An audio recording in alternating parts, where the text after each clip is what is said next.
করতে চাই তখন মা বলছি আমি তোমায় হেল্প করে দিই। না বাপু, তোকে কোনো কাজ করতে হবে না, যা। আমি পারবো। আর কোনো কাজ করে উদ্ধার করতে হবে না।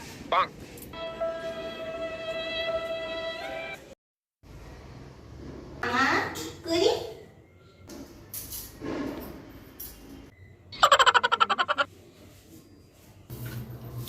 মা, একটু পরিষ্কার করে দিই। না, অনেক কাজ করে আমরা উদ্ধার করেছি, সেবার গিয়ে করতে বস। দূর বাবা। মা মা মা, আনাজগুলো কেটে দিই। না, যা রান্নাঘরে তুই অবস্থা করবি তার থেকে তুই ঘরে যা। কেটে পারবো আমি, কেটে দিই না। যা না, যা, এত জ্বালাস না, যা। আর যখন বাড়িতে কেউ আসে তখন মা বৌদি কি করছো? আরে বৌদি, বসো বসো। আর কি করবো, দেখতেই পাচ্ছ কাপড় জামা গোছাচ্ছি। এত বেলা হয়ে গেল, তোমার এখনো হয়নি কাজ?